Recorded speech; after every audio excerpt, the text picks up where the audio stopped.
Andy Thurai, and I was actually going to wear a jacket that I always wear a suit or jacket when I talk. And Eduardo Thurai kindly reminded me that no, the other one, API Culture. He reminded me that I was the only jerk who was wearing a tie for the first event. Remember that? So I decided to go casual. Hope it's not too casual. So anyway, I am Andy Thurai. I work for IBM specifically on the API, IoT, and connected cloud on the other technologies. And following of the theme of what Tyler was saying, my cloud score is 50. Tyler, what does it mean? Better than yours or worse? Okay, good. My score is better than the guy from cloud. On which topic? Huh? On which topic? I have no idea.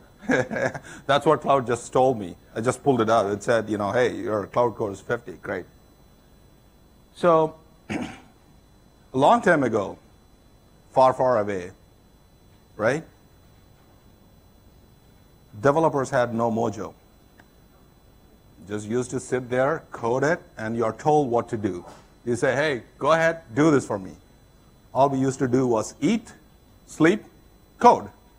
And sleep a lot less of, eat also sometimes less of, but code, code, and code. That's what we used to do. I used to be one of them, right? Something changed along the way. Over the course of the years, during the time, people started chasing us. Everybody wanted a developer, a piece of the developer. Whether it's a manager or a client or a tester, everybody wanted a piece of us, all right?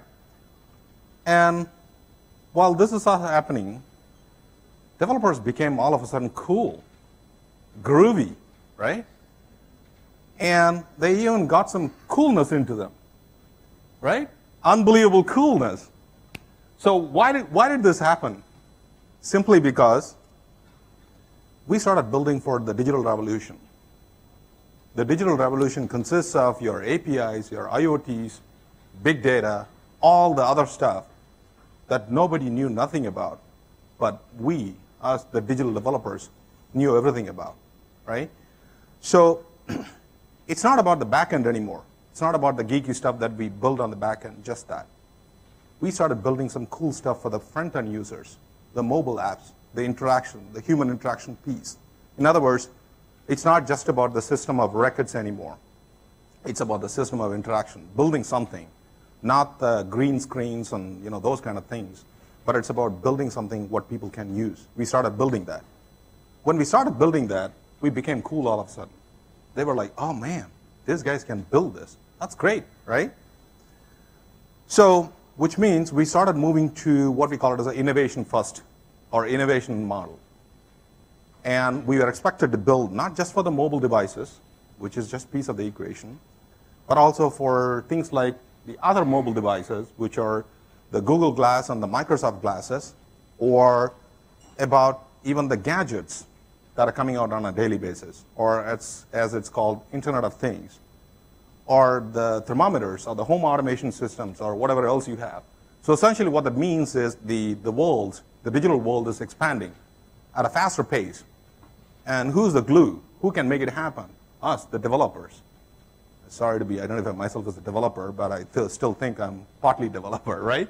So what that means is APIs have become cool, along with IPAs, right? Everybody started building the API first model. Because when you have to build for the digital economy, you can't just build for one piece of it, start from one end all the way to the other end, and finish it. It never gets over. So you need to have a mechanism and way to build something that can enable all of this digital enablers of the system of engagement. What that means is you got to start building your APIs while consuming the IPAs. Agreed? Where's Ken? He was cool enough to speak with IPA in his hand yesterday. But that's what it has become to. The APIs have become as cool as IPAs.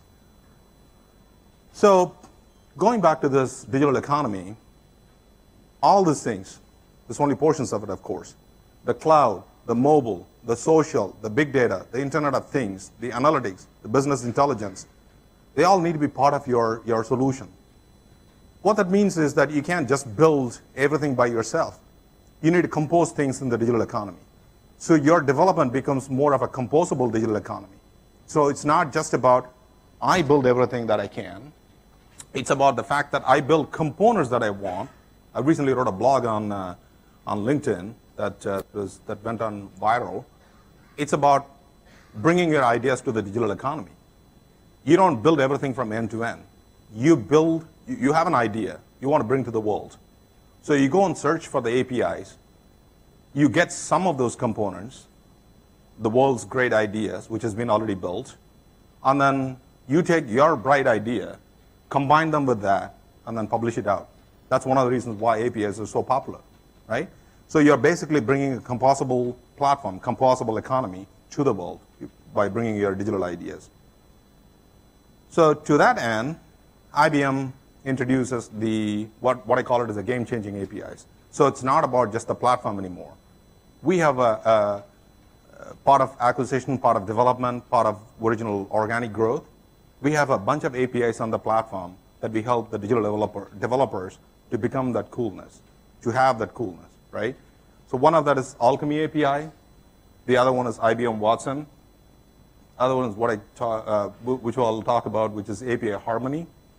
And then we have our API management platform, which you might know, and then which runs on the cloud and or a composable platform as well. So those are the options that we give to developers to do all these things that we talk about. So essentially, either artificial intelligence, cognitive thinking, or search and find APIs, natural language processing, and then also a platform to put your APIs out for the outside world and have a composable platform. So let's talk about Watson. What is Watson? How many of you know or heard about Watson? Okay. I'm talking about IBM Watson, that is. Okay? So Watson is about, there are a few items that I want to clarify. Watson is about natural language processing. So what does that mean? As a natural language processing, it not only reads and listens and understands the natural languages, but also it can read the documents, articles, and blogs, which is considered as unstructured data. So what that means is you can do one of two things. You can either feed articles and documents to Watson and have it read through it and create hypotheses out of it, make sense out of it, and create scores out of it, right? In a natural language processing. So you don't have to type it in. So it's basically you're feeding the articles, documents, or you're pointing out somewhere saying that, hey, Watson, go read that, and then figure it out. So that's one way of natural language processing. The other we do is also about talking with humans. How many of you watched Watson participate in Jeopardy years ago? Not that many. So what happened there is the host of Jeopardy basically talked with the computer, right? You might have noticed that. So that's another form of natural language processing, the voice recognition we are adding. Somebody asked a question about that. So essentially, rather than going and typing things into Watson, you can talk to Watson. Tell Watson, hey, Watson, find something for me. Or read something, make sense out of this. For example, the Ebola is happening in certain parts of the world. What are the chances that it can spread to other countries or come to US or come to Barcelona, right? You can ask Watson that question. Watson not only goes and analyzes its own source of information, which is a combination of structured and unstructured data, but also it can go out and find more information for you and come back and talk back to you saying that based on the information I have, the chances of that coming here is this %, whatever that may be, right? So that's one ability, natural language processing, both in readable formats and also in voice and human talking formats. The other thing that comes with that in the natural language processing is also what I call it as a language translation. So what that means is you don't have to talk to Watson only in English. I believe right now it supports about 12. You can look it up on Watson's site. You can talk to Watson in those languages. French is supported. German is supported. I believe Spanish is supported. So I don't know the actual list of 12, but you can look it up. You can talk to Watson in that natural language as a casual conversation and ask Watson about that. Or you can feed documents that are in that particular language. So Watson will take that, convert it into English or into a computer language, and then process that give the language back in the language of your medium that's requested, communication that's requested. So you can technically ask a question in French and have Watson answer to you back in Spanish or in English, right? So the other thing also it does is what we call it as a dynamic learning. What that means is not only that most of the times the problem with machine learning and artificial intelligence and other related topics is you have to provide a data set to that computer machine and have it create a data model out of that, and then you have to fine-tune the model as you go along, right? Which is okay, but the problem is you need a data set. If you don't have a data set, there's nothing you can get out of it. So one of the things what we did with Watson is instead of creating data sets, structured data sets that we can feed into the machine, we have Watson interact, learn by itself. So what that means is one of the ways humans learn, the human brain learns, is that by talking to the experts. So have experts in every industry come and talk to Watson, medical profession, surgeon, aeronautical engineer, NASA, research scientists, teachers, right? All whiz kids come and talk to Watson, and Watson asks and interacts with them in a natural language, human language way, in any language of their choice, and understands what they're saying, understands their brain, what they're thinking about certain situations, and learns through that.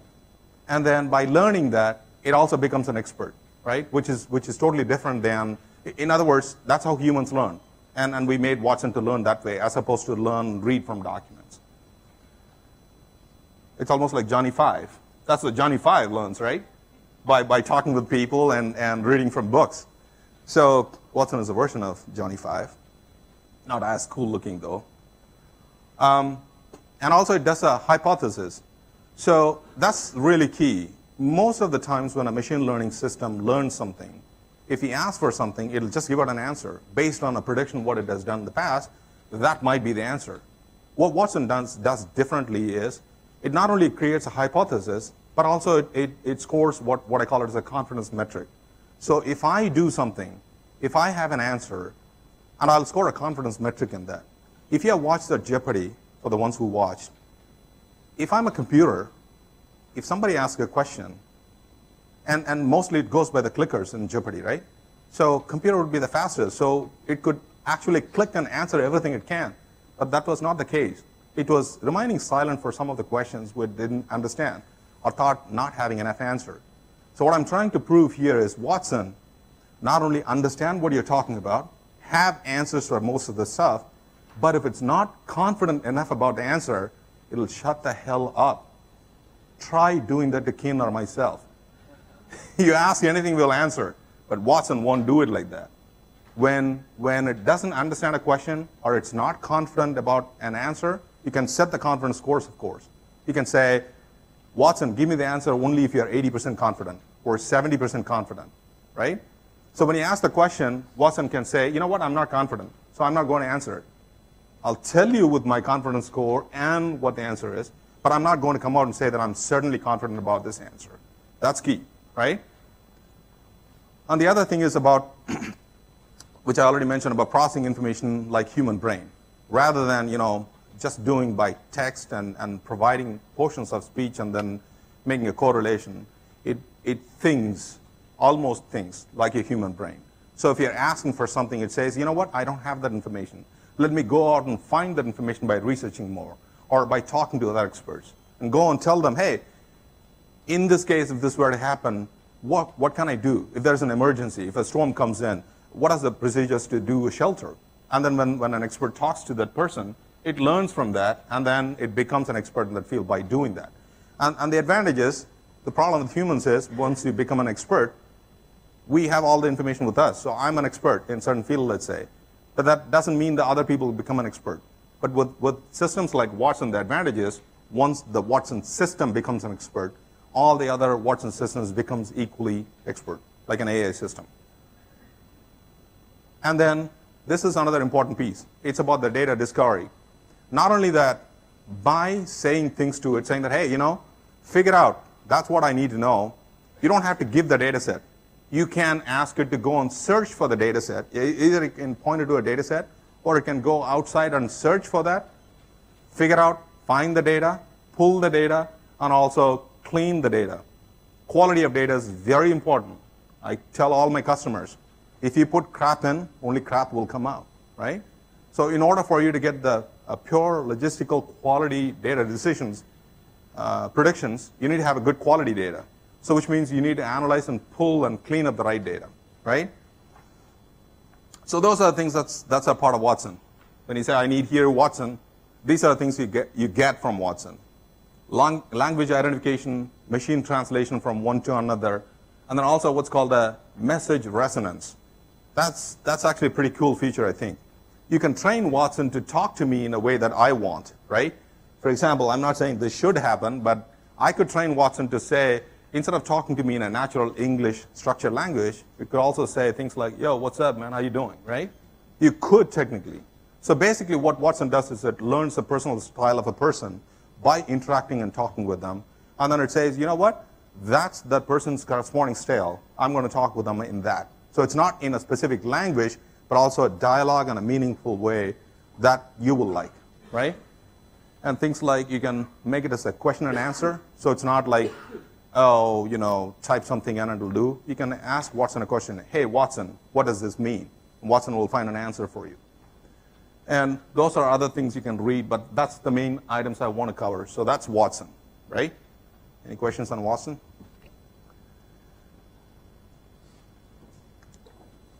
So that's in a visual format. Intelligent automation, we talked about automatic discovery, visual storytelling. So what that allows you to do is to have the information that's available to you in a visual storyboard that you can adjust manually. Then it'll keep you up and down on making predictions, saying that what if situations, right? The second one I want to talk to you about is what I call it as the Alchemy API, which comes about with a 12 set of language services and about image services. Earlier, somebody asked a question about, you know, if it's all image-related content on the internet, what do I do with that? Alchemy helps in that front. It allows you to search the internet, web, or local data store, figure out the images and contents, allows you to tag. And that's the whole thing by automation. So what that means is, if you give a picture of, I don't know, a famous celebrity, Barack Obama or Justin Bieber, right? It'll not only be able to analyze that picture, but also identify that as whoever that is, a famous celebrity. It can identify age, gender, and the relationship with other celebrities, whether they are dating somebody, married somebody, and then on top of it, it can also tag that image. So from that point onwards, anything else hits your system with that similar thing, it could say, okay, that's Barack Obama, right? So it can build a relationship based on the images and image extraction and facial tagging. And also it can do the language services by extracting information and tagging the text and analyzing the sentiment. So why does it matter, right? So these are the actual use cases. For example, a company called Simply Measured analyzes about 3 million tweets a day based on their followers. And then it could understand by reading into the tweet sentiment, who should we need to engage? Who are the followers? What do they care about? Who can be identified to sell and market? Another company, a very large financial management, it monitors the communities, forums, the whole 9 yards. What that means is, what makes customers leave us? Why does the customer churn happen? Because of a certain event or certain things. Or how do I keep the customer satisfied? Another company called Quid processes about 20 million pages a month. What they do is, what can happen, what if scenario can affect this particular stock or a finance market? So what do I do about it? So those kind of things, that's where it's useful. Analyzing the social media, the volume of data that comes in is unbelievable, right?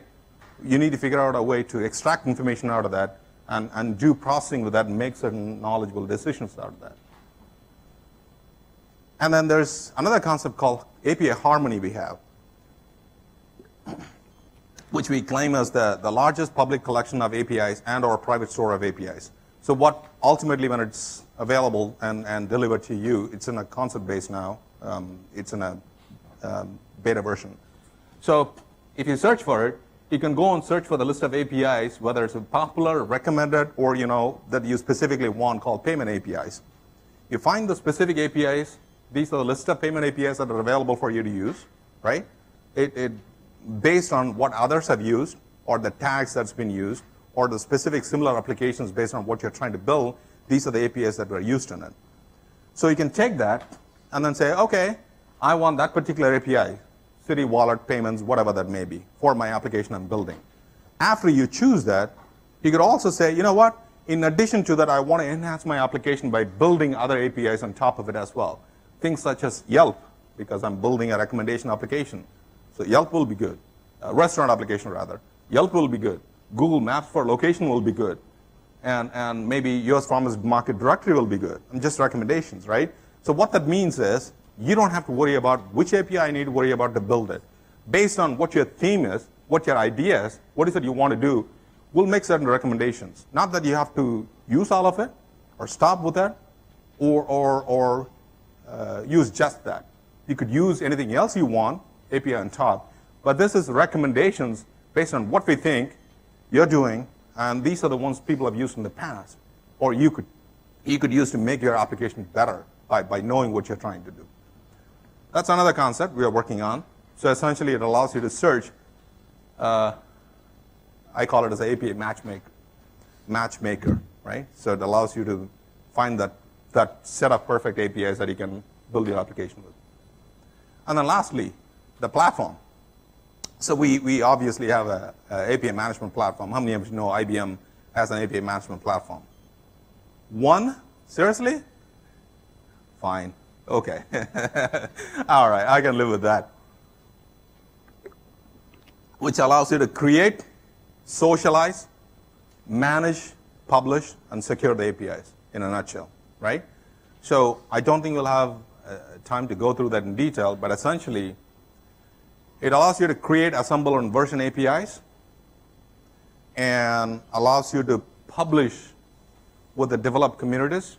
You can have multiple developer communities. You don't have to have just one, and then publish everything there and have people use it. You could have multiple developer communities saying that, you know, for this company I create this, for that company I create this. You don't have to, but you can if you want to, right? And then you can also have access control based on the identities of the user, who gets to access what.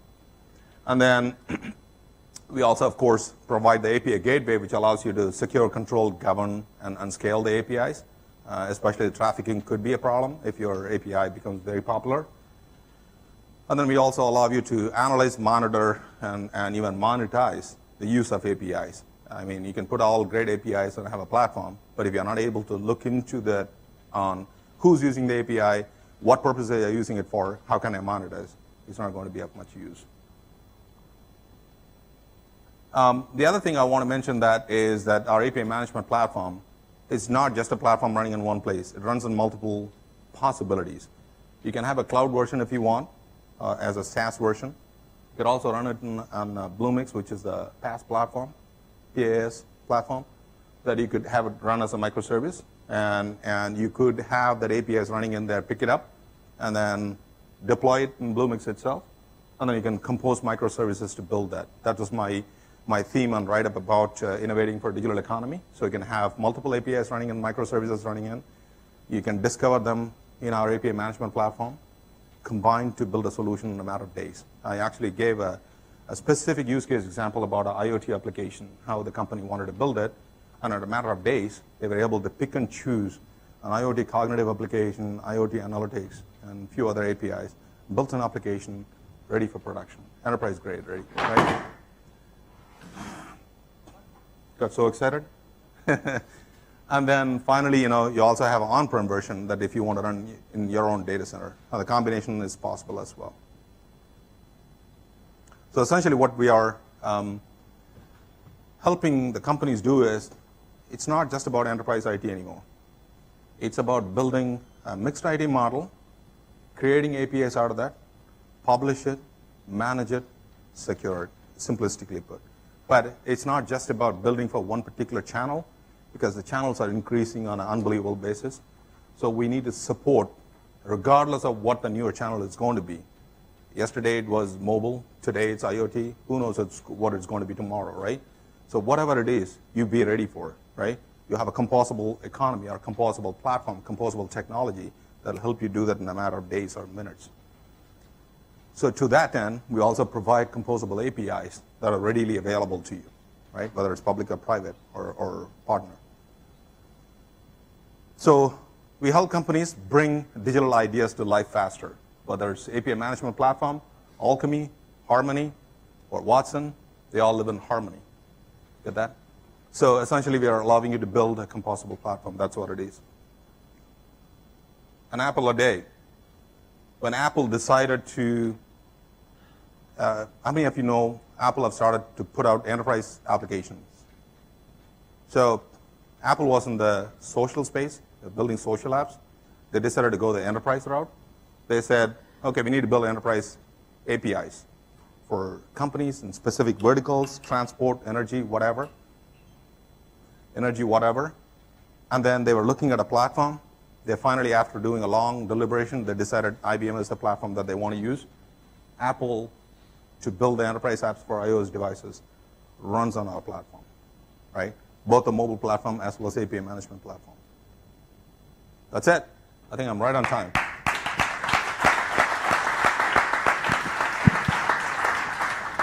We have time for 2 questions. Yeah, 1 question here. There are so many questions. Okay. When you asked if No, there you were get questions asked only halfway one question. through, I was like, I'm going to hold off. So my question is, when you were talking about how you can get Watson, you could conceivably get Watson to talk to you in a native language, more native to you, that is not necessarily human linguistics, have you used IBM Watson in that way to integrate to another system, like a machine-to-machine language? Is there an example that you can share? Yeah. So technically speaking, what you could do is that, Watson, you could have built an application. Again, Watson is a component. It's exposed as APIs. That's the great thing about APIs, right? So if you want to do a voice recognition, then you could use, as part of your application, you can take that voice and then send it to Watson to say, first recognize what the language it is, and then do a translation for him. And then you can also have it translated into a machine format, saying that, you know what, this is in a voice format, translate it into a machine readable format, whatever that may be. And then take that. At that point, Watson has done its job. You asked it to do certain thing, and then it has done that for you. Then you need to make a decision, what do I want to do with this? You can either go back to Watson and say, Watson, help me find additional details about this. Or if you have an existing system, another API, another microservice perhaps that you built, from that point you can take it on your own. So it's not like you have to use Watson for the entire life cycle of whatever the question is that you're trying to answer. You could use portions of it, and then you can go back to your system saying that, this is what they meant by asking me a question. So go back to my system and say that, give me an answer for this. And then probably you can go back to Watson and say, okay, this is in a machine language. Convert that into whatever that may be. Convert that into a voice format, natural language format, and then have it answer for you. Yeah? One more? There's another question there. Yeah.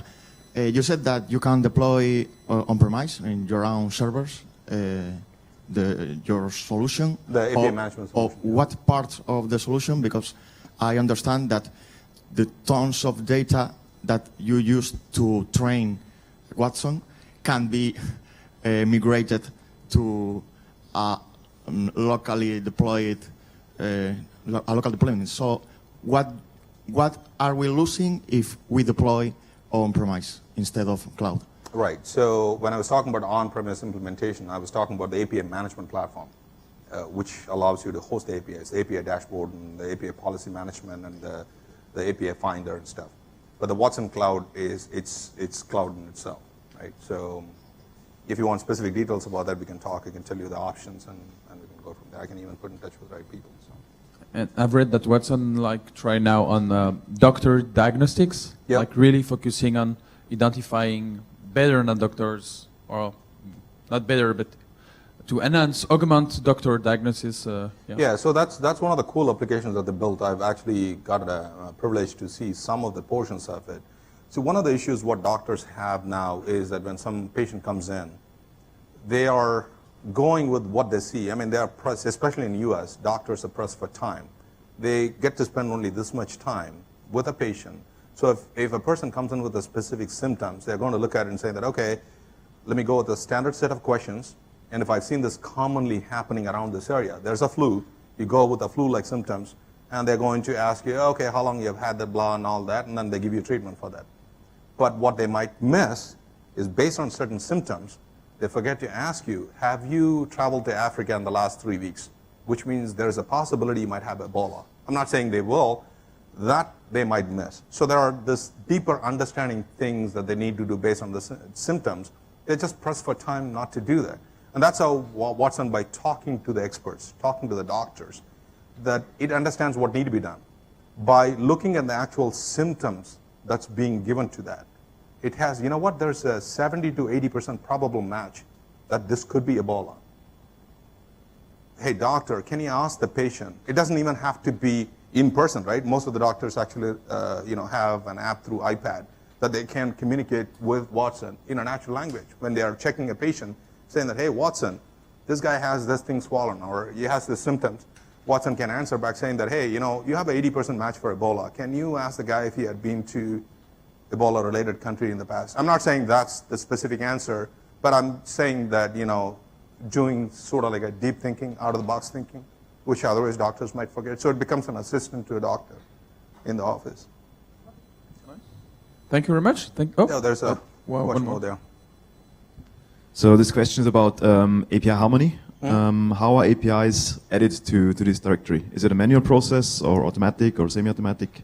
How does it work? How it is added to the API harmony? Yes. So part of that is a manual process if you want to add your specific item into it. And also it does a discovery portion of it. So when there are APIs that are available in the API management platform or in a Bluemix platform, or also if you are connected with some public platforms, it can go and search for it based on the tags and metadata, saying that, okay, these are the publicly available APIs that are listed in a public API directory. There are companies out there which list the public APIs in that directory, right? So we can go and search for it, saying that, okay, these are the APIs that are available, all right? Maybe these are the APIs that will make sense to pull into our database, and we can pull into that. But if you have a certain specific API that's a private API, that information may not be available to us. So you can come and manually enter the information, saying that these are the endpoints, this is the metadata, this is the things you need to be aware of when you're building something. So it can combine both, right? So it's just in other words, it's a sort of like a knowledge base combination, but the advantage is in a public API, you search for based on certain keys and metadata, but this one goes a little bit farther by doing a sort of like a cognitive thinking, saying that it looks like you're trying to build an app for restaurants based on what others have built in the past. So it has that knowledge. Based on what others have built or others should be building, I think you should be looking at these 3 APIs. So just make a recommendation based on the list it has. Thank you, Andy. Thank you very much.